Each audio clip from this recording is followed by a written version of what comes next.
It's good to see you, Mr. Jenkins. Good morning. Good morning. And you're very clear in the video and audio. It's very good to see you. And I want to thank you again. We're here on a recorded Zoom session that's to last about 75 minutes. We are just so grateful at the African American Trust for Historic Preservation that we have the opportunity to have you share with us. I've looked at a number of videos and interviews, including a recent Library of Congress 2-hour plus interview of you and what you've done through the years from school days all the way into the present. And we thank you for today joining us to focus on one figure whom I believe has probably been quite influential in your development, but your perspective as well will inform a fuller view of this man, the man of Mordecai Wyatt Johnson, the first African-American president of Howard University, with whom you overlapped in the final analysis. We're joined as well, just for observational purposes, by Holly Clark in Lexington, Kentucky. She is the Director of Administration of the African American Trust for Historic Preservation. She's not actively participating in the video, but she is one of our technical people, and she's working on our web updating and things. So Holly is here, and she will probably appear visually as she was at 11 o'clock, but I encouraged her to move her video off until she was completely situated where she is to be. I want to introduce, for those who are not familiar with you, Mr. Jenkins, a bit about your biography, and I will provide that from public accounts. You are, of course, Mr. Timothy Lionel Jenkins. You're a native of Philadelphia, where you were born on December 30th, 1938. And you are a major public administrator of the last 60 years, and also an activist, and what might have been called at one time a race man, but also a person with international sensibilities and who's made a mark in American law and public administration. And we'll get into those aspects of your life as they relate to how you encountered Mordecai Wyatt Johnson in this conversation. There are questions that I have written in advance, and I want to be very clear that you are to take any liberties you wish to elaborate in any form you prefer. This is formal in terms of time and questions, and the agenda for informing a fuller picture of Mordecai Johnson as an American college administrator and an American moral figure of the last century, but also to shed light on the dynamics between those who come under the influence of education administrators of excellence and how they go and, as we might say, pass it on. So the topic is Mordecai Johnson as president of Howard University, his vision, his influence, his role, and his lasting impact from your point of view. Of course, Mordecai Johnson was born in 1891 in Paris, Tennessee. His parents were products of slavery.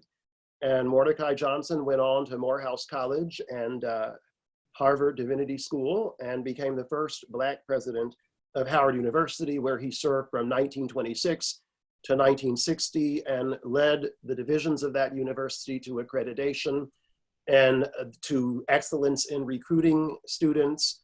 It's called the golden age of Howard University, the Howard of the 50s, when there was a monopoly, for the most part, on the best Black minds in terms of students and scholars.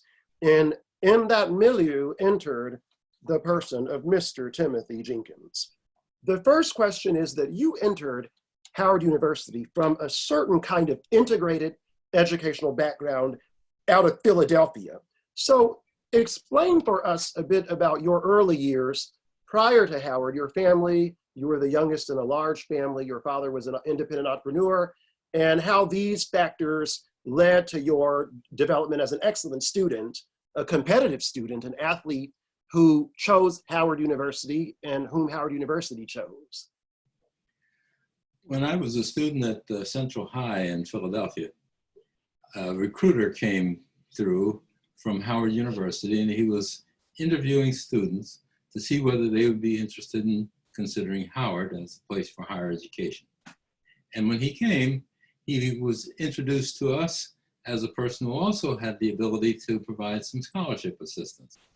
So I accepted the invitation to go to the meeting, and ultimately when he described what Howard was all about, I began to be interested more particularly. But also I had in my family connections and in my household contact with other people who were Howard graduates. And so I was prepared to receive his invitation to come to Howard by their prompting that Howard was the place to be. It was the capstone of Black education. It was a place where many people who were in my reach had also been educated. So my introduction to Howard was first as a scholarship student. And of course that was a big incentive because my parents were of limited means, and they provided me a scholarship for a 4 years at full tuition and board.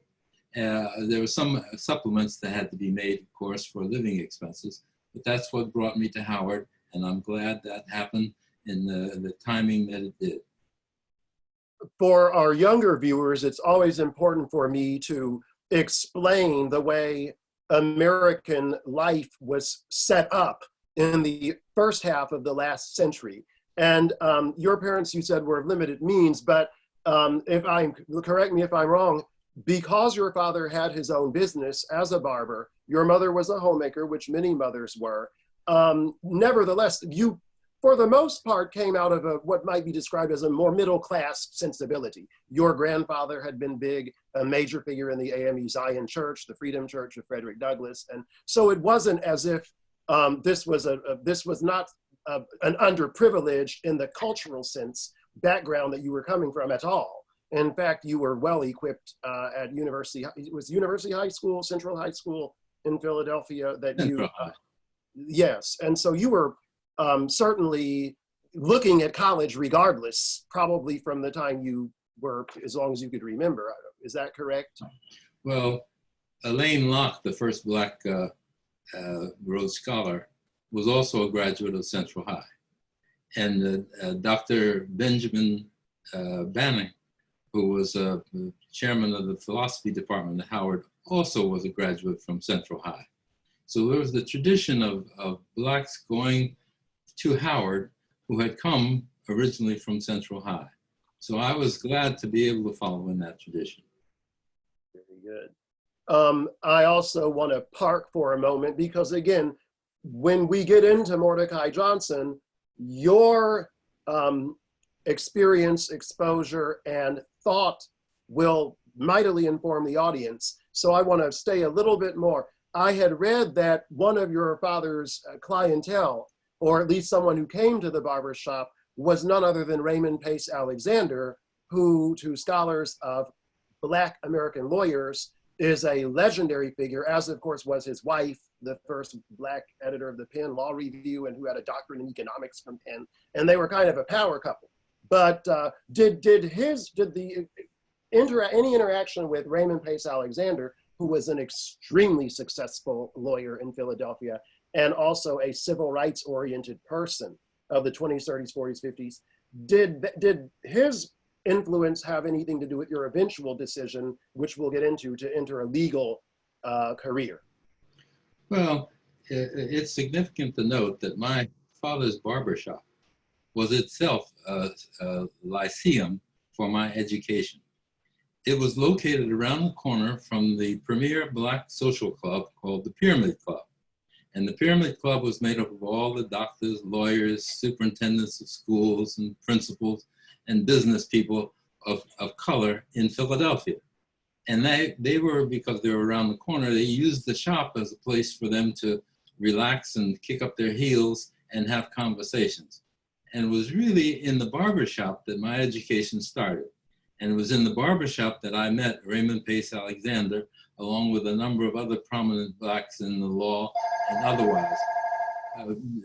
Judge William Hasty, Leon Higginbotham, Austin Nars, all of them were members of the barbershop clientele. Well, Philadelphia has a long tradition as well of organizing, African Americans organizing into meaningful and long-lasting organizations. Many people would know that Sigma Pi Phi, the Boule, was a Philadelphia doctor thing to start out with and grew to a very large and important organization. Pretty much everywhere you find meaningful numbers of African American men of substance. And so it's a great vantage point from which to grow and develop as an African American in the early part of the last century. So that's incredibly valuable. You were recruited essentially by Howard. Any school that, like Howard, that's a national private research university, which is what it had become by the time you got there, if you're getting a full scholarship there, you were actively recruited. When you arrived at Howard, and you arrived in the fall of 1956, what were your first impressions of Howard the place, and then of President Mordecai Johnson, and your first encounter with him from afar, and then eventually as more collaboratively, because you became president of the student body in your senior year, 1959 to 1960, probably in your junior year, but you served in your senior year as president of the student body. So if you could talk about the Howard University environment and this figure, this very distinguished figure presiding over the whole thing, Mordecai Johnson, and how that mattered. Well, Howard had one institution that sort of cut through the entire campus and exposed us to a number of people. That was the Rankin Chapel. The Andrew Rankin Chapel was the place where the leading speakers from the Black community came, from Benjamin Mays to many others, William Hastie and others, that exposed us in the chapel to both a spiritual learning and also a history of Black people. And it was there that I also came to understand the importance of Howard as an institution, because it touched and concerned Black people from the earliest days of Howard's founding through the years that, of course, that Mordecai was president. Mordecai Johnson was president of Howard for 34 years. That's more than a third of a century. And he shaped the institution in a very important way, because he tried to get the best talent to be involved on the faculty. And it was only revealed recently that one of his efforts matured in the creation of the Howard Law School as a kind of Mecca for Black civil rights. He approached Justice Louis Brandeis, who was then on the Supreme Court, who was the first Jewish member of the Supreme Court, and he got him to advise him on how he would build the law school to be an instrument for social change. And it's very significant that Brandeis insisted that he would do so only on the condition that Mordecai Johnson never disclosed the fact that he had given that advice and had participated in the building of that law school until after Brandeis had died. And it was only recently that they revealed the fact that Howard was built into a powerhouse in the law, largely with the advice of Justice Brandeis. And that led, of course, to people like Thurgood Marshall and many others who created the whole history of civil rights as a matter of litigation. This is, I think, an important insight into Mordecai Johnson. He was a man of creativity, but he also had a tremendous outreach. He was significant in many respects because he would go beyond the traditions. It was significant that Kamala Harris, in her first opening statement as a nominee to the vice presidency of the United States, chose the browsing room at Founders Library at Howard as the place to make her opening statement. This was significant because Founders Library was created largely because of the initiative of Mordecai Johnson. The white members of the Howard Board of Trustees opposed the business of building Founders Library because we had a little library that was donated by Carnegie Institution that's adjacent still to the building at Howard. And they thought that was sufficient for blacks, because many of the people who were originally on the board of trustees at Howard were people who came out of the school, the Booker T orientation, which was blacks should be trained to be teachers and preachers, and then skilled laborers. Mordecai had a different view.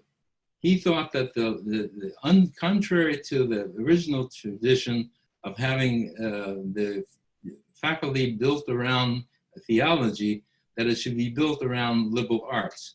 And he created Founders Library as a symbol to Black people nationwide and worldwide, that all of the liberal arts and education facilities that public education, that higher education offered ought to be available to Blacks.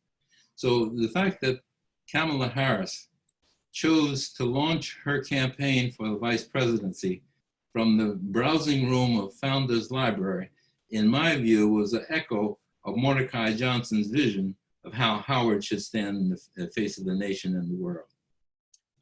And in that connection of Mordecai Johnson as a man who had a broad view of what an institution that had aggregated thousands of Black students, many of them a privilege, relative privilege, while also aggregating a very cosmopolitan, at the highest level, faculty, including Charles Hamilton Houston. That approach of leveraging this institution into something not just for uplift of his people, but for a fulfillment of the aims of the Declaration of Independence, all men are created equal, and of the Constitution itself, we the people, in order to form a more perfect union, equal protection, ... down through the ages. He saw himself, I think, as positioned there at a particular time for a particular purpose. Now, Mordecai Johnson himself, you mentioned the board of Howard and how they had been, I would say, somewhat, I would call it parochial, only in the sense that they were more of a Booker T. Washington, which had its place, than more of the what's viewed as an alternative or perhaps a complement to that of the W.B. Du Bois mode of complete freedom to serve in terms of intellectual achievement, which forms the backbones of movement, statecraft, and reform, if not revolution. But it's interesting that Reverend Johnson, before he was president, Mordecai Johnson, came to the attention of the East Coast elite, some of these people from the board of Howard, when as a Harvard divinity student who had taken leave from the pastorate to go get the BD, which is now the MDiv, was selected because of his powerful oratory to deliver the commencement speech as the graduate student commencement orator at Harvard University. And that brought him to the attention of a number of important people. According to one of the biographies of Mordecai Johnson, Mordecai, the Man and His Message, which to my knowledge is still the only book-length treatment of Mordecai Johnson's biography by Richard McKinney, Mordecai, the Man and His Message. I was trying to share my screen to show the cover of that book that came out about 20 years ago. But that takes us back to, so he got swept up into this position as a university president from the pastorate of the First Baptist Church of Charleston, West Virginia, which had a tradition of excellent orators, including Vernon Johns as their pastor, who was affiliated with Howard Divinity during this Mordecai Johnson period later. But he was swept up into this presidency when Howard was not the Howard that we know, in as much as there was not a lot of accredited, prestigious things going on. Many schools of that era that were African-American were still almost like glorified high schools, calling themselves colleges, teetering on the edge of financial disaster, at a time when eugenics was coming in, investment in Black intellectual uplift was low. It's always been that there have usually been more African-American women in college than African-American men, because there wasn't a lot you could do with the college degree in the professions other than maybe teach or preach. Few people could become doctors, a few people could make it as attorneys, but there wasn't a lot of return on investment. So somehow Mordecai Johnson comes along and gets swept up by virtue of his powers of persuasion and oratory into this opportunity to elevate the race and to advance the discourse about what we as a country are going to do with all these African Americans who are segregated pretty much everywhere. So we go back to Rankin Chapel. I ask about all these students pursuing various avenues of inquiry, many of them planning to go back home where they would do whatever it is they were going to do professionally, personally. Tell me about Mordecai Johnson's addresses in Rankin Chapel. And you today are part of the Friends of Rankin Chapel, and you are an archive committee chairman, as I read it, if that's still the case. So explain to the audience how that steady weekly diet of Mordecai, the intellectual and even the spiritual leader in this prominent position from a pulpit, came out to you as an audience from 1956 to 1960. I think it should be clear that when Mordecai Johnson became president of Howard University, it was not the Howard University we know today. Its budget was less than $1 million, about $500,000 to $700,000. And he built it to an institution that when he left was over $10 million budget. When he came to Howard University, none of its schools were credited. When he left, all of his 14 schools and colleges were accredited. So Mordecai Johnson really was an institution builder in a special way. But he carried at the core of his message a speech that was repeated many, many times. And it was, he told the graduates of Howard, return to Brazos Bottom. He used Brazos Bottom as a little town in Mississippi as a place that should be part of the mission of their education. That unless they had done something to develop the benefits of people in Brazos Bottom, they were not going to be successful as professionals. He carried that message in all the different spheres that his influence reached, from the United Nations to the international capitals of Europe to the various places in the Western civilization. Another significant thing, and it's frequently distorted by some, was that he early on considered it was his mission to tell people about spirituality beyond the traditions of normal thinking.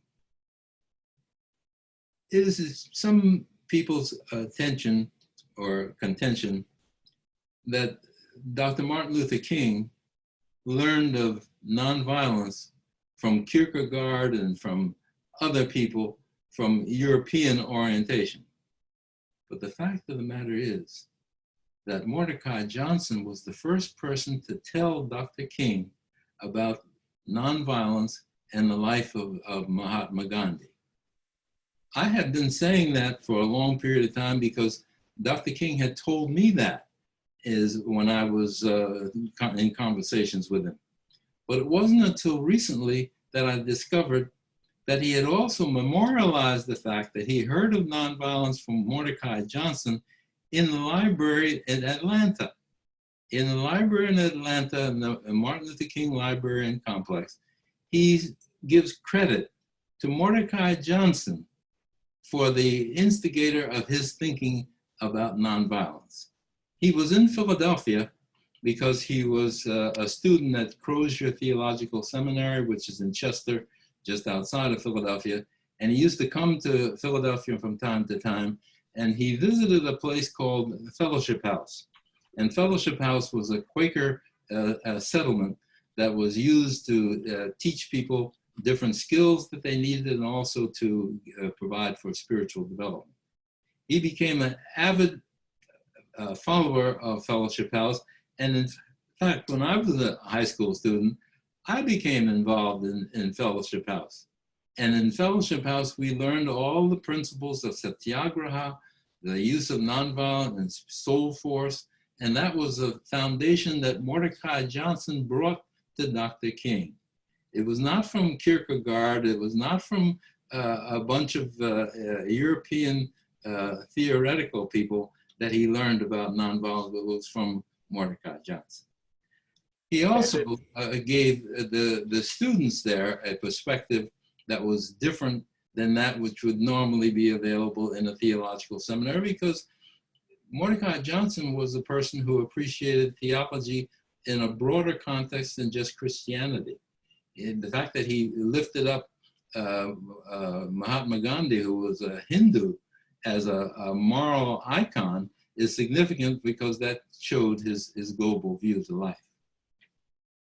There's a book that came out in 2018 by a Patrick Parr titled The Seminarian, Martin Luther King Jr. Comes of Age. And that book was substantial enough where David Garrow, the definitive biographer of Dr. King, provided a foreword in that book. And it focused only on those 3 years at Crozer outside Philadelphia, and also on this encounter with Mordecai Johnson. There's a brief treatment of that.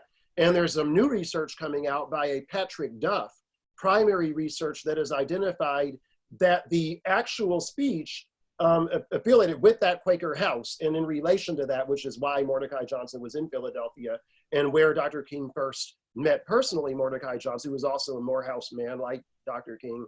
The actual event occurred in the First Unitarian Church. And so there's a new book coming out in November by Patrick Duff to bring closer attention to that Mordecai Johnson connection. And Martin Luther King promptly went out with Emanuel McCall out of a home in Maple Shade, New Jersey, that is being preserved, we hope, another project with Patrick Duff of the African American Trust for Historic Preservation in Maple Shade, New Jersey, to bring attention to the fact that out of this, what we're calling a safe house, which is extant and in private ownership, cooperating with this group of organizations seeking to save it, that's the place from where Martin Luther King went out and was arrested as a 21-year-old in a pub or restaurant that declined him and others service.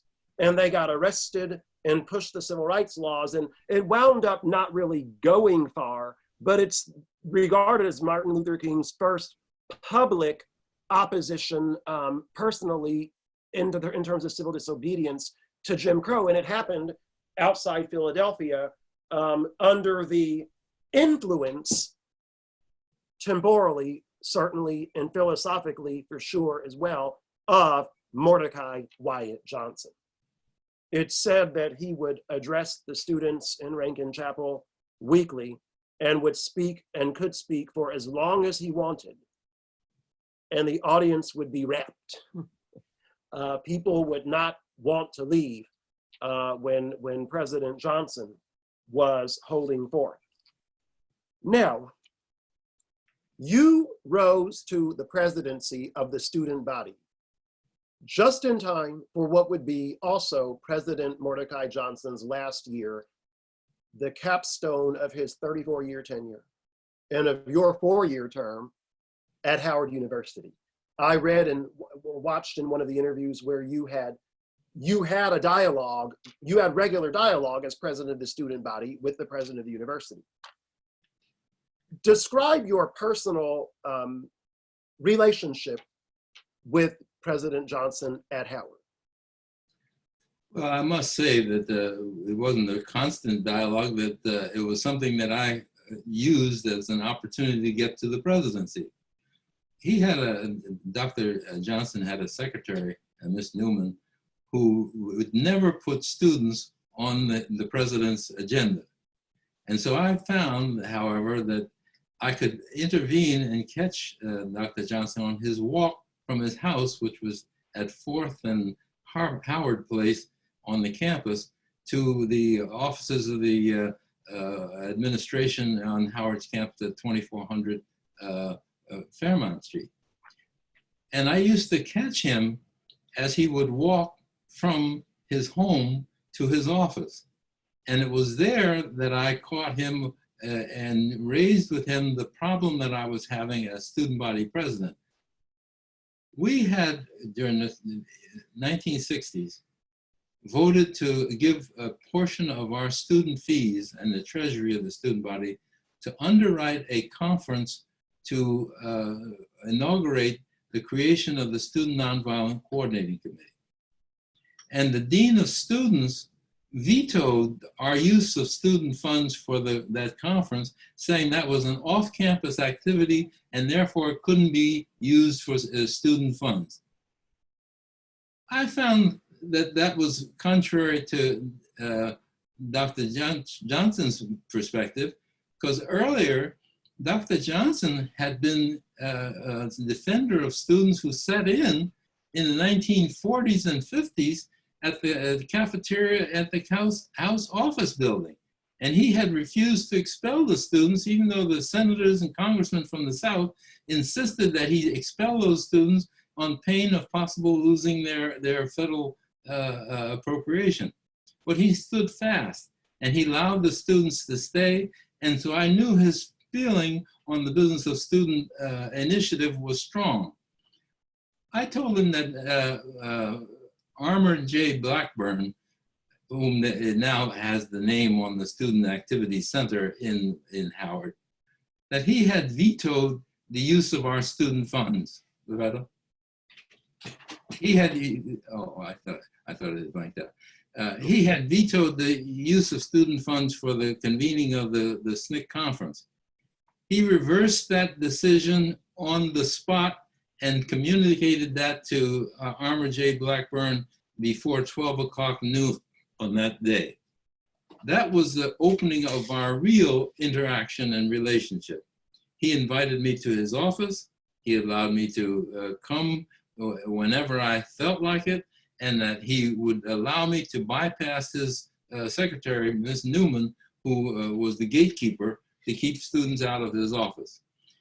From that, we had many different encounters of ways in which student rights were at risk, whether it's academic freedom, whether it was also ability to participate in debates across the country. All of these were the result of my interactions and interventions with Dr. Mordecai Johnson when he was president of the university, and I was president of the student council. And you went on nationally to become one of the early voices in SNCC. You were there when Diane Nash wrote even to you after an Atlanta transition of power from Marion Barry to the next group of folks. There could have been a schism between the more secular crowd, more from the North, and the Nashville crowd that was more a little bit more oriented toward a religious sensibility, and that's how the Nonviolent got added to the name SNCC, to differentiate it from things like the Students for Democratic Society and to identify it clearly in a more, a purely, I will just say, traditional moral sense, although it was all traditional morals, but to the nomenclature mattered. And of course, John Lewis became very big in that. But you went on as well to be in the National Student. It was the National Student Association, and you had leadership that serendipitously, I believe, led you to be over the national affairs part of that by acclamation.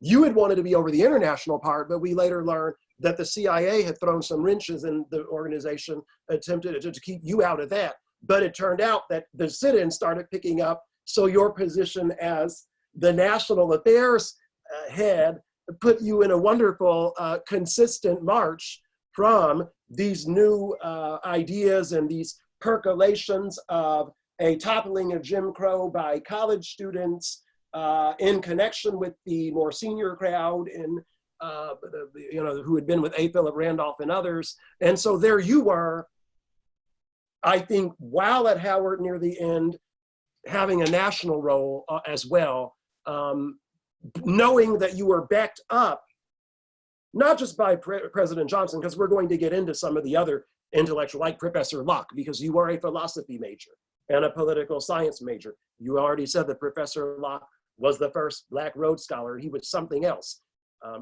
Mordecai Johnson assembled very carefully other intellectually self-assured and fearless intellectuals so that he could make sure that it wasn't a one-man show starring Mordecai, but that it was a village raising these charges. So talk a bit about how this support, this moral support really, from this wonderful person, Mordecai Johnson, and I tried to get this on my screen, but this is President Johnson in 1942, serving his family Thanksgiving dinner.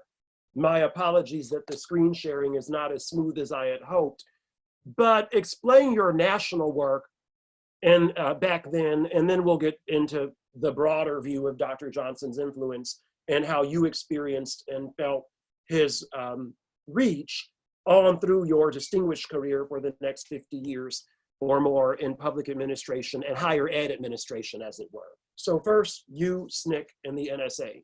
Well, one of the benefits that I got from being at Howard was they gave me a scholarship to go in a program called Experiment in International Living. And that allowed me to go to France and to Yugoslavia and to other places in Europe to learn about student movements on an international basis. And it was because of my exposure to the international activity that I wanted to run for office as the International Affairs Vice President.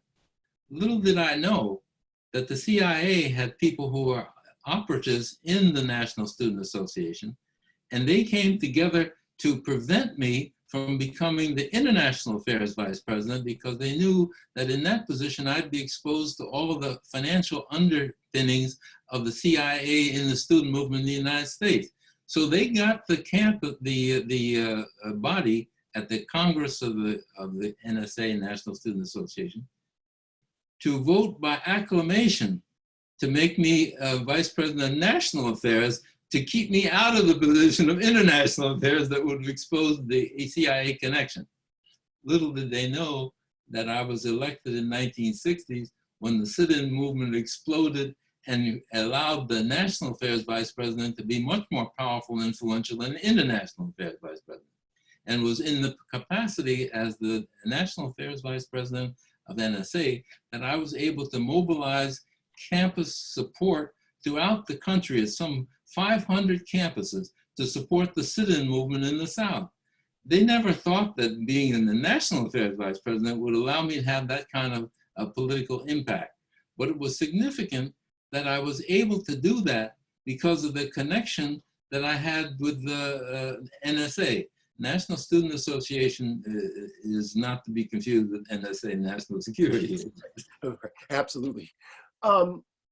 And around that time, domestic surveillance, the FBI started to take charge of some of the surveillance and things, and we know about COINTELPRO at one point, according to the book, The Burglary by Betty Metzger that came out just a few years ago, the reporter then at the Washington Post to whom the Media Pennsylvania, again, these Philadelphia connections, the Media Pennsylvania FBI lab knockoff, which we know was done by a bunch of liberal white professors who had no idea what they would find.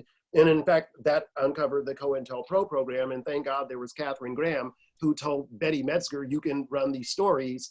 And they found out that at one point, for example, every single Black student at Swarthmore College was under J. Edgar Hoover's FBI surveillance.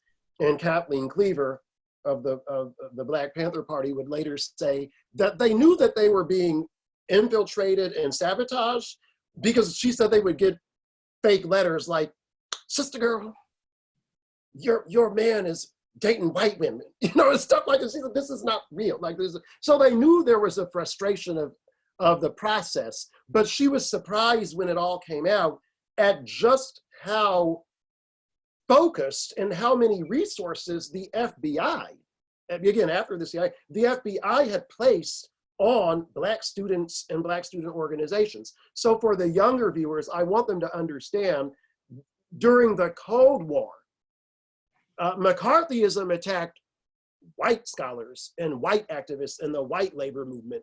And certainly there was this fear and what I now regard as an intellectual terrorism to try to bring the Blacks prevent the Blacks from making international alliances that would open their eyes. The Soviet Union harped on the hypocrisy of Americans' ideals on paper versus how they relegated, even after our starring roles in World War II, Black people to the bottom caste. So there was this fear among the established governmental channels that Black people would make these alliances from without and become un-American. And that would account for this CIA infusion of agents, as well as later the FBI, and all in the name of purportedly domestic tranquility. So back to President Johnson, I was told that when the FBI came for information on Black Howard faculty who might have somehow indicated some openness to an examination of Marxist theory, that President Johnson refused to cooperate on grounds that at that time, in the 50s, that any self-respecting Black intellectual who did not examine at some level relative merits of Marxism or communism, as a theoretical matter at least, was not worth his or her salt. That ideas deserved a fair hearing, and one might make judgment based on the evidence and not the emotions. That's what one of your late law partners, Lewis Clayton Jones, who was also a philosophy major, a little ahead of you in years at Howard, and was influenced by this great aggregation of thinking and moral leadership by President Johnson. That's what he said Mordecai Johnson stood for. So there you are as a student, and then you can comment on that and then take us into Yale Law School and how you grew when you began to really examine in a focused way how we order society, which is what law is, under those wise constraints that make men free, as we say at the commencement charge in many institutions, how all of this affected your study of law and your return to the vineyard as both an activist and a constructive administrator. So you have some thoughts on what I said about Johnson and the faculty support that he offered in the face of what I have described as an intellectual terrorism by the FBI, if not the CIA, during the late 50s and early 60s. But before we leave Dr. Johnson on the international front, it should be understood that he defended those members who the House Un-American Activities Committee had opposed because they were leftists or even communists, as they called them. And he, in fact, had one professor, Dr. Dorsey in the political science department, who was an open Marxist and an advocate on a national level.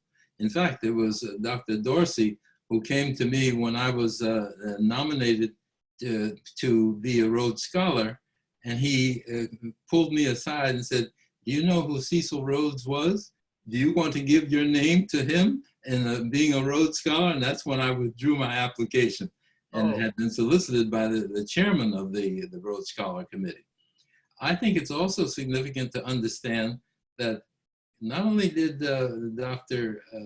Johnson defend the students who sat in at the House dining room in the 1940s, he also defended the students who were being attacked on an international basis. And it's important, I think, to understand that that tradition went to the faculty as well. He defended people who were leftists, and he did not consider that the ideology of being pro-American meant that you also had to be un-American. Very important distinctions, and as a student of philosophy, you understand the logic of these things. There's such a broad sweep that sometimes people make in false dichotomies. And that's why it's so important what you're contributing about the view of Mordecai Johnson, clearly a Baptist clergyman, but who had a sensibility on faith and the philosophy of religion that was so broad and so inclusive as to be just the perfect influence for thousands of students in such a time of change. Before one thing that I want you to appreciate it, Dr. Johnson also supported Marcus Garvey. This was an anathema to the Black bourgeoisie, to have Marcus Garvey, who was an advocate of a grassroots and proletarian revolutionary kind of approach. And only Mordecai Johnson And Kelly Miller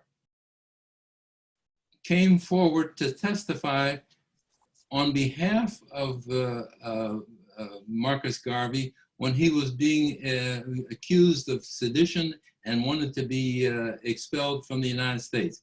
Only two Black intellectuals, Mordecai Johnson and Kelly Miller. Yes, that's extremely noteworthy.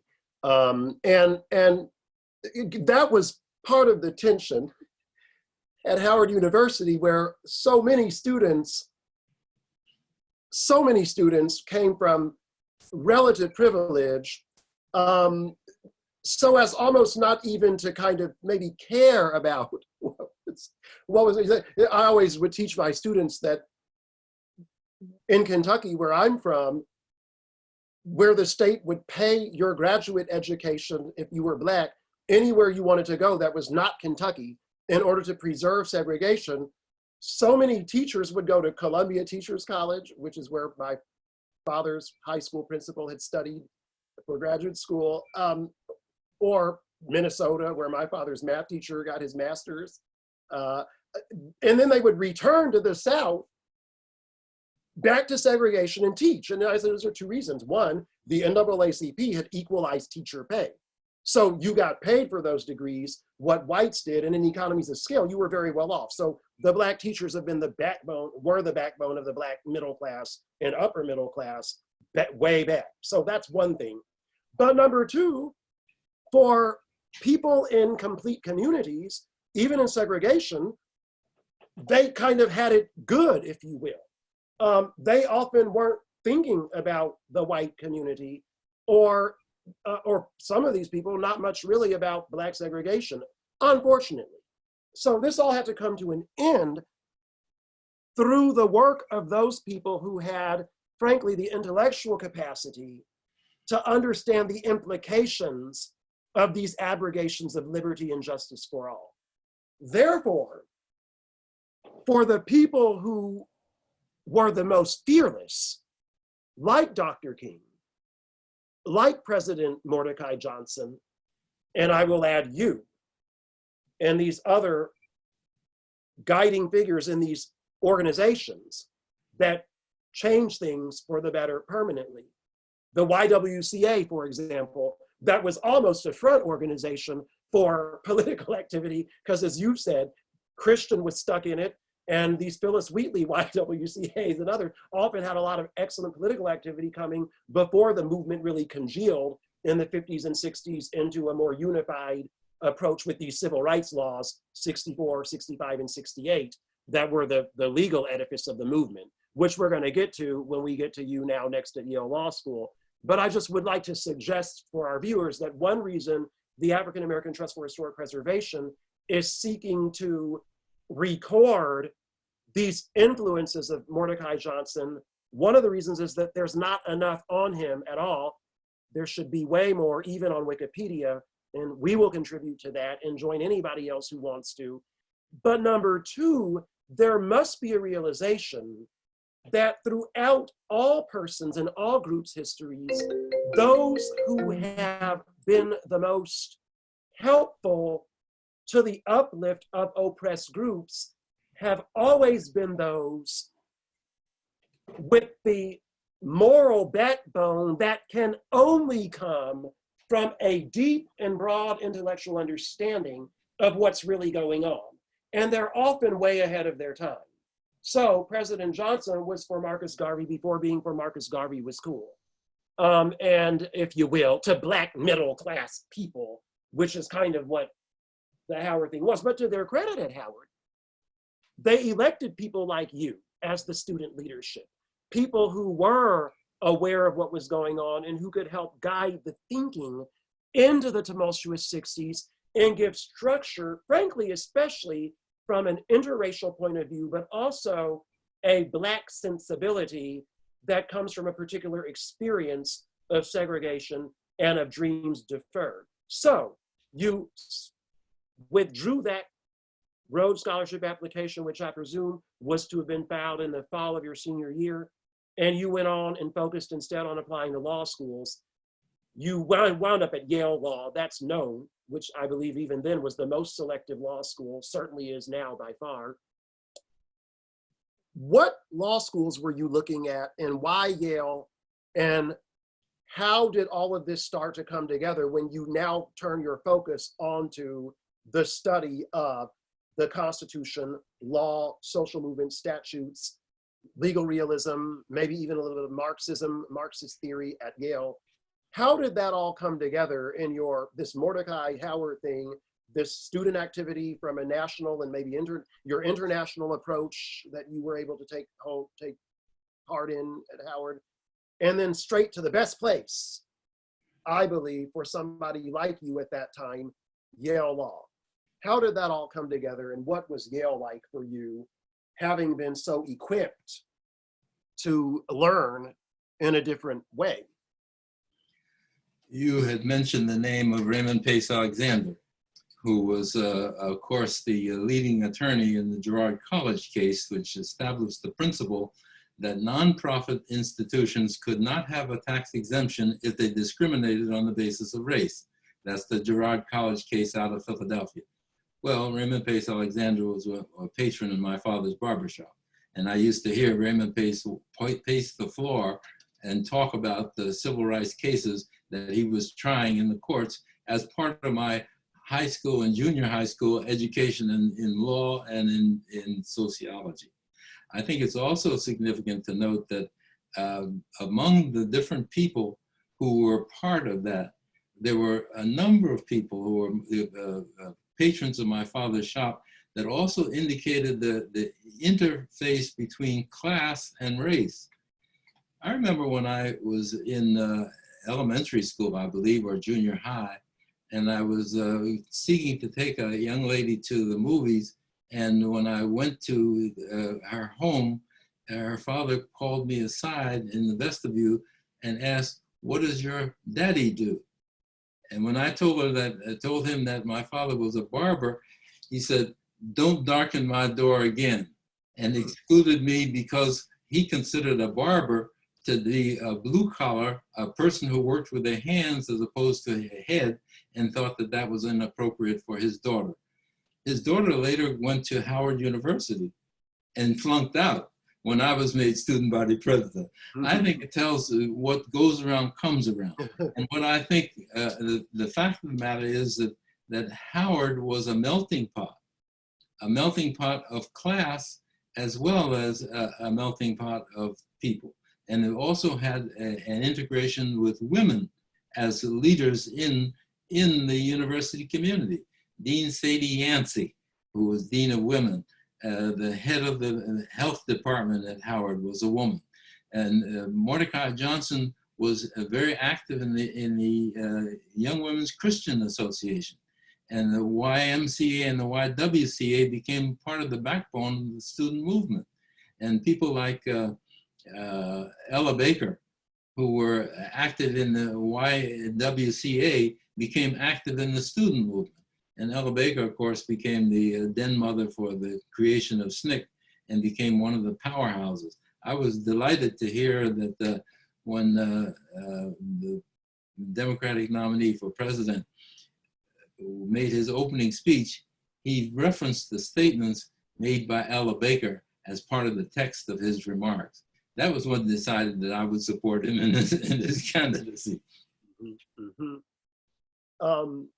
Students and people in that age of still really developing intellectually from about 17, and you grow throughout your life, but from about 17 to 28, particularly if you're in school and if you're going to different schools, that's when it's a great time to really have an open mind and interact with people in different ways and learn a lot from each other. That's why residential education is so important. It's very helpful, I think, when students get to live together as they learn. And certainly that was one of the models of Yale Law School, where the living spaces are right there around the classrooms and the faculty are very close with the students. It's very different from Harvard, where they do have a residential environment, but there's a big distance. It can become very impersonal at Harvard Law School. Yale being the place that's more on the vanguard historically of cutting edge legal thought and structures and things. I also want to. Yale was also a place of social ferment. I was married by Dean William Sloane Coffin. William Sloane Coffin was the chaplain at Yale, and he was one of the original freedom riders as well. And he was an active participant in the civil rights movement, much to the chagrin of the establishment of Yale University. And many times his career was on the line because he refused to walk away from his liberal and advocacy of nonviolence and his participation with the support of war resistors during the Vietnam era. And so Yale was also a place of ferment. And it also gave us an opportunity across class lines to impact on other people. My classmates included Jerry Brown, who was governor of California. Many of the other people who became Secretary of Treasury, the head of IRS, all those people were classmates of mine and who participated in some of the support activity when I was a law student. Many of the classes that I missed were because I was in the South doing legal work as a volunteer. And many of those classmates of mine gave support to the work that I was doing while at law school as an undergrad, as a graduate student. And others, not necessarily in your class, but they're at the same time at Yale Law School, which is a very small school, perhaps 150 people in a class, but a huge impact. Eleanor Holmes Norton was there, and she had gone south, and I think the day after she arrived in Mississippi, they had killed Medgar Evers, and she has a wonderful interview with Bonnie Urbay that you can find on YouTube, where she explains how she, as this law student, a Black woman, entered Mississippi during the real Mississippi burning, frankly. Or Marion Wright Edelman, who went on and became the first Black woman admitted to the bar of Mississippi when she finished Yale Law School. She's a wonderful advocate for children, still active. Of course, others were there, people like Alan Dershowitz. I got to ask one of your contemporaries there, who's a Washington attorney, one of the very finest antitrust attorneys on the planet, Douglas Rosenthal, who was getting his doctorate at Yale in the Graduate School of Arts and Sciences in political science at the same time as he was in Yale Law School. And I asked him years ago, what about Coffin? You know, I said, this Coffin character and figure, really a great man. What about him? And the first thing that Doug Rosenthal recalled, he said, that man had no fear. And I think that he demonstrated in his office, William Sloane Coffin, he had been in the military, I believe, and had been also in what would become the CIA, the OSS, the Office of Special Services, I think it was called. But he did this maneuver where you whirl around and he wound up under his desk just like that within about a centimeter of the edge, and was just a remarkable man, and was what one biographer called high wasp. High wasp from a very old, prominent New York City family. His father was a great man as well. But they had to get him out of Yale, along with Kingman Brewster later, because they were too friendly to these movements and this new way of thinking about people and including people, and in reforming institutions and instrumentalities to include and care for and advance people. So, like Mordecai Johnson, William Sloane Coffin exercised and leveraged his privilege to give out generously and to bring up all kinds of people. Later on, when he was the pastor of the Riverside Church, that they declared the church a sanctuary church. And so they were very, very, very, he was a very, very important figure. And it's a good thing that you were there. And you probably taught him as much as he taught you from your perspective on these things. William Sloane Coffin gave me the funds that came from the activists of the North to go to the widow of the Medgar Evers. After Medgar Evers' assassination, they took up a collection for Merle Evers, and they gave me the responsibility of taking that physically down to Mississippi and giving it to her. I was the first person from out of state to see her after the assassination of Medgar Evers. The blood had not been washed away from the front door of her house when I entered. Merle Evers Williams is a very strong woman, a great woman, and one who shared her husband with us and who paid the ultimate price with his life.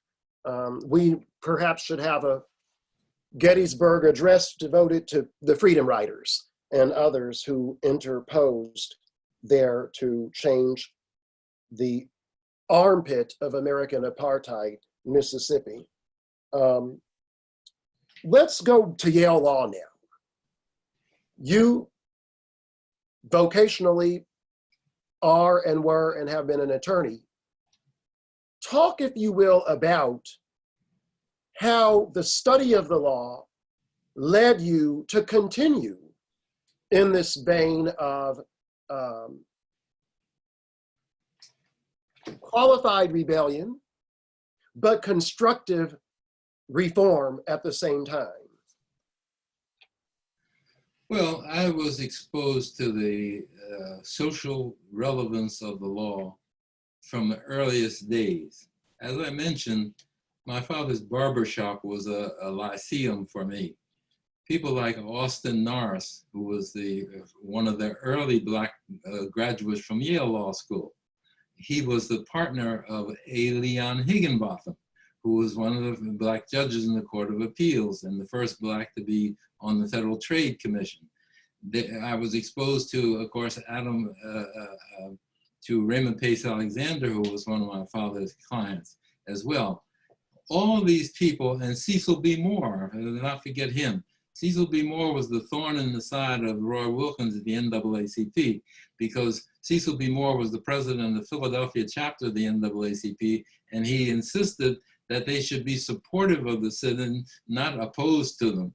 And he was, in fact, avant-garde even to Thurgood Marshall in pushing the NAACP into more radical civil rights adventures. I think it's significant to say that I began to see the connection between law and social change in a way that was different than many others. And I participated in the student movement while also creating a thing called the Law Student Civil Rights Committee. And we engaged in supporting students when they were expelled from college and when they were denied tuition support and other kinds of things. All of this was, in my view, an integrated approach to the use of law as a vehicle of social change, as opposed to the traditional use of law as the restriction of change. And that those assumptions really do animate, you cannot underestimate the extent to which those assumptions from the very first day of your formal legal education inform your whole expectation of how things are supposed to work.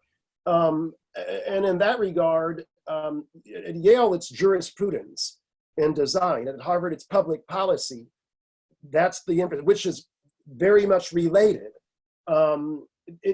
It's almost, sometimes it's almost as if when you're from that environment where there's a focus on higher ideals that are legitimate by virtue of the constitutional order, because they are not ivory tower at all, frankly. But you run into so many other people who unfortunately were not privileged, so many other lawyers, to appreciate the way things actually in fact are, which informs the way they can be. So Brandeis informed those setting up Howard Law School right, those who would get it accredited, Charles Hamilton Houston, others with whom he privately and confidentially liaised, secretly liaised. that it's all right there in the Constitution already, which we knew. I call it the dormant 14th Amendment from 1896 to about 1954. It was just a formality during that period, but it was there. And so the idea is, how do you reactivate these things? And Yale is all about that broad perspective, but there's also the international. You studied in France and Yugoslavia because Mordecai Johnson and people at Howard wanted to make sure that the best students could have access to those broader perspectives and the growth that can come only from immersing oneself in an entirely different social context and framework. At a time when very few people had flown abroad at all, I should add. Again, contemporary people forget that even as late as the 90s, very few Americans had a passport. A very small percentage of Americans even carried it, had applied for a passport until 9/11, after 9/11, when you needed one to start going to Canada and Mexico. So there's just this breadth, if you will, of possibilities. So you did your Yale Law in 3 years and promptly came out just in time for the Civil Rights Act of 1964's passage and the Title VII of the Civil Rights Act and the EEOC. Was that your first job when you were a chief deputy to one of the original commissioners of the EEOC? Was that your first job out of law school, Mr. Jenkins? Yeah, that was the first position I had. I was deputy to Commissioner Richard A. Graham, and he was a Republican from Wisconsin. And it's significant to note that I have always been concerned with making sure that all civil rights was bipartisan. And part of that was because I was exposed in an early stage to the importance of the Republican participation in the business of social change. When I was the lobbyist for the Student Nonviolent Coordinating Committee, I was charged with working on the Republican members of the Judiciary Committee to get their votes. And I was able to get the Republican members of the Judiciary Committee to support the civil rights planks that would otherwise be opposed by the majority who were Democrats from the South.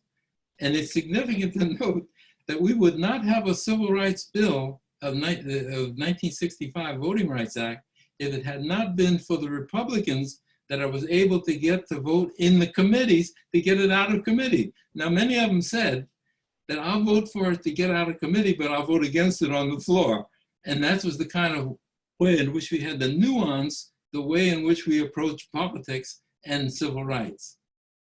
And I want to thank you specifically on the record, because my understanding is that in the Voting Rights Act of 1965's pre-clearance provisions that help provide oversight in these problematic states that have abrogated Black voting rights for years, in portions of states, that you were one of the major figures who helped to make sure that it would be 3-judge panels that would rule over this, because, and that's going to be an idea that I borrow in some forthcoming work in legal scholarship, because I believe that federal courts in general, especially in civil rights cases and employment cases, should look at 3-judge panels at the trial court level, because it just really enriches what people are bringing into deliberations on these things. And it takes away the one man or one woman, the king or queen, who can throw something into appeal for 3 or 4 years and destroy a whole lot of stuff because they made a bad decision based on their personal feelings, instead of what the objective record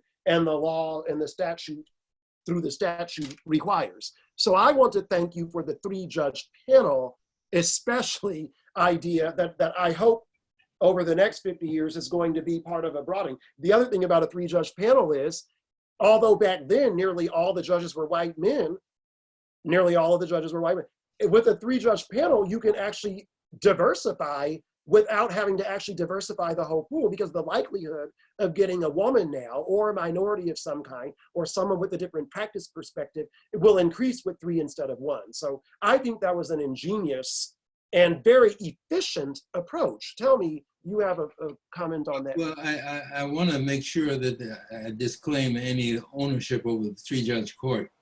provision. That was a thing that was supported by SNCC across the board. And I was just the spokesman as the chief lobbyist for SNCC, but it was a SNCC position. I also want to emphasize the fact that bipartisanship was critical to making civil rights work. One of the reasons we wanted a 3-judge court was because we wanted the other 2 judges to be other than the sitting judge in the particular jurisdiction. All of the judges were a result of Southern patronage, which meant that all of the federal judges in the district court were racist because they were selected by racist senators. Absolutely. And so it was only by having a 3-judge court that we would have the dilution of the local power of a sitting judge while the appellate power of the Court of Appeals. The people who were on the Court of Appeals had been named by Eisenhower, and they were Republicans. And so we wouldn't have won those civil rights cases if they hadn't had 3-judge courts, because 2 of them were Republicans and 1 were Democrats. That was before this current wave of reactionary Republicans took over. Mm-hmm. And also it was when as many as half of Black people, until about 1960, as many as half of Blacks were still Republicans anyway.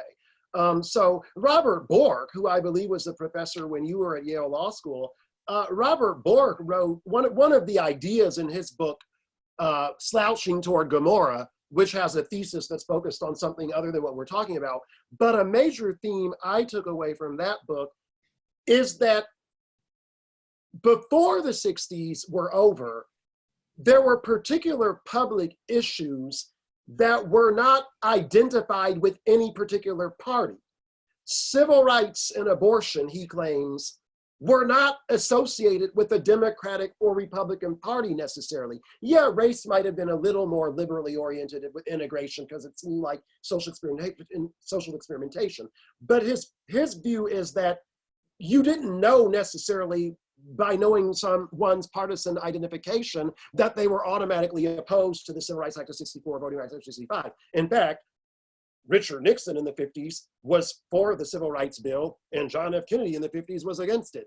I'm not saying this to promote republicanism, but I'm pointing this out to make real, again, for these people under 40 who know nothing but ignore Republicans if you're trying to do civil rights, or it's a hostile thing. No, there was a time when there were Dixiecrats too. And so you must understand the genius and the diplomacy of a SNCC. Let me also say that we're right now parked in 1964 in this discussion. Had it not been for Project C in Birmingham, where Wyatt T. Walker told me, as Dr. King's chief of staff, who masterminded Project C with these other groups, they knew that Bill O'Connor would do something crazy that would be horrible public relations. And that's one of the reasons they went to Birmingham. It was a horrible tragedy that it took the 16th Street Baptist Church bombing and those 4 adolescent African-American females between Sunday school and church to lose their lives and others to be injured in that 16th Street Baptist Church. But that was when the tide turned. If people were on the fence, that helped the 64 Civil Rights Act morally come forth. But so did the March on Washington of 63, because Washington was on high alert lockdown because people thought these restive Negroes were going to show up in town and burn it up. And in fact, what happened, there was one arrest I read the whole day, about, I think 300,000 people, black, white, everything. It was a harmonious moment.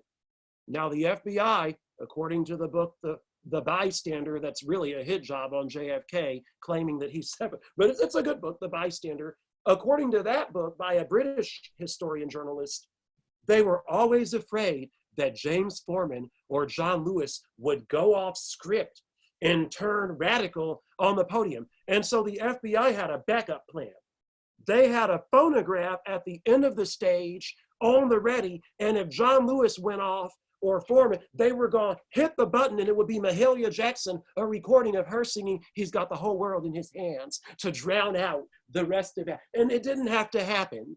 It never went up. And that helped more conservative people in temperament and in politics, I believe, to come on in 64 and understand this is not a threat to our ideals as Americans. This is an instrumentality that through force of morality and engagement and a deep and abiding belief and commitment to these ideals can take us to a better level and can help us discredit communism and the Cold War battle and help us win that too. So again, I cannot underestimate for the historical record in these youngsters what it means that the Civil Rights Act of '64, Voting Rights Act of '65, and later the Fair Housing Act of '68 were bipartisan, more in the beginning than in the end. So thank you for that. So then you went on to a career very distinguished as a public administrator.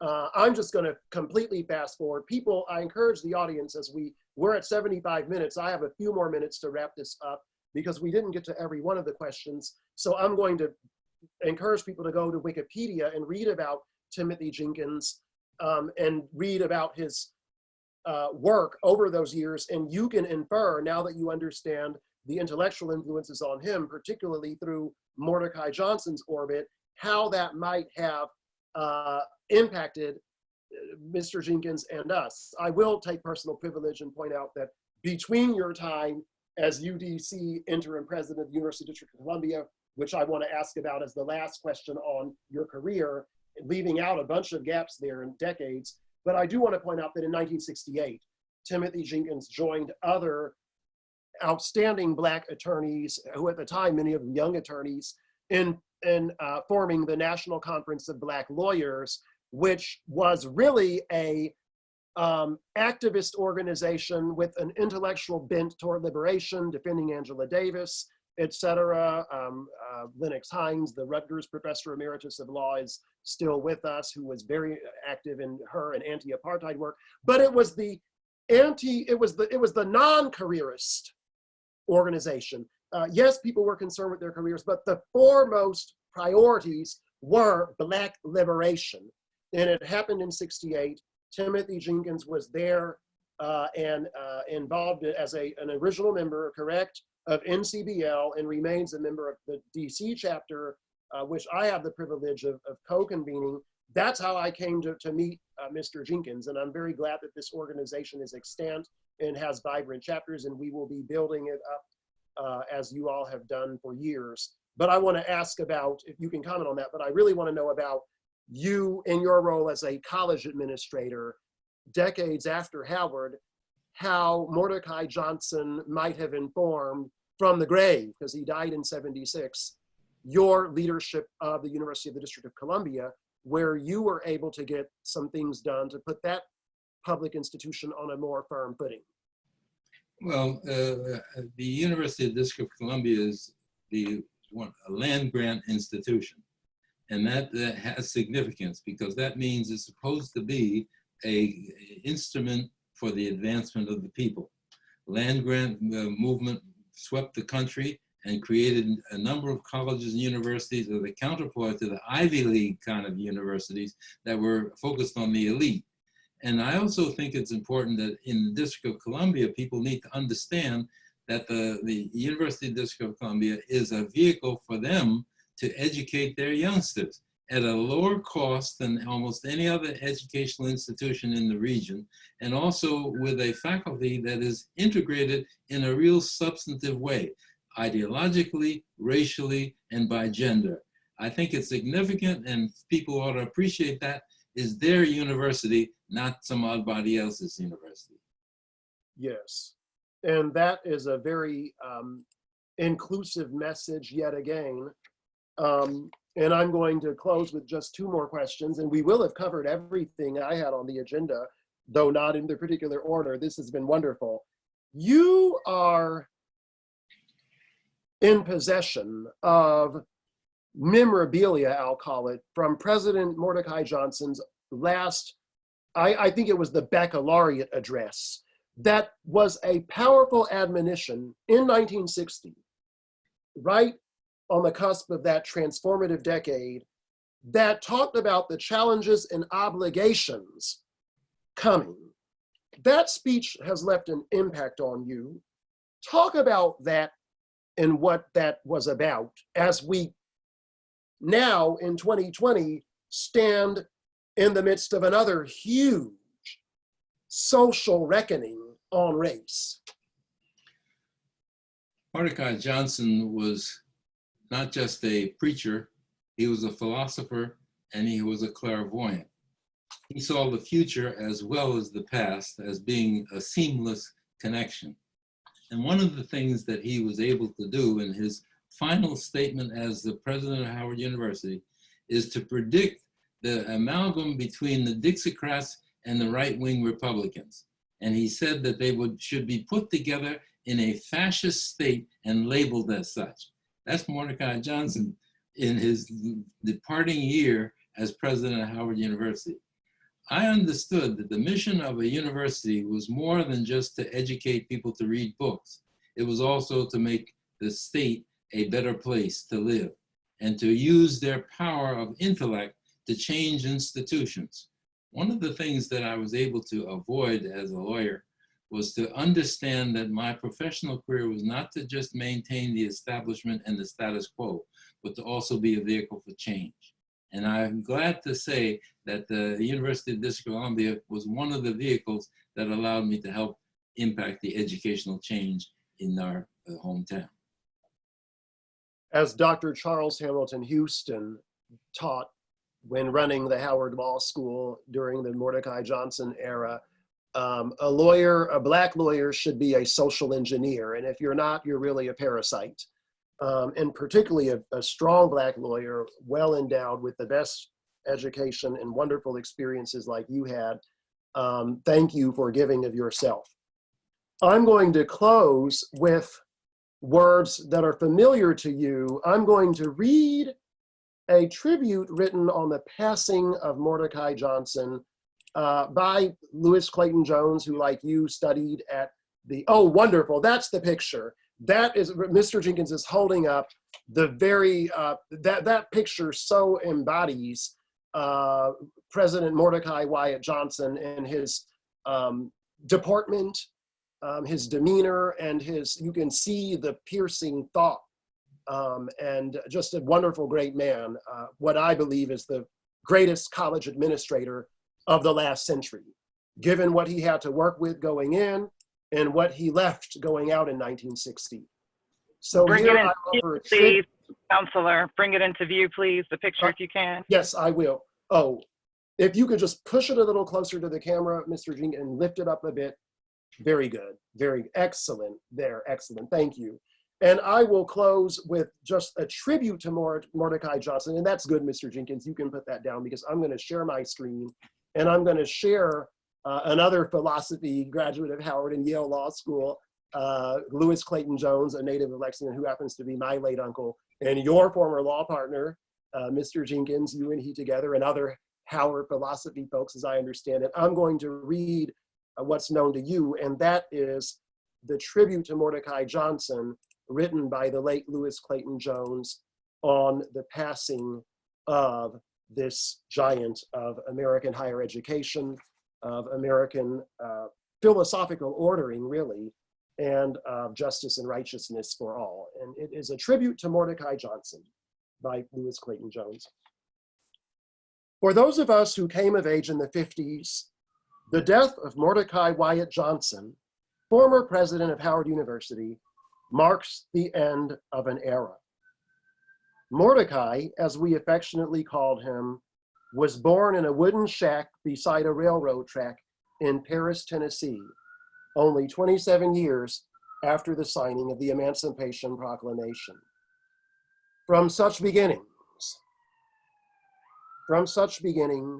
he rose to the presidency of the largest and most comprehensive institution in America, principally devoted to the education of Blacks.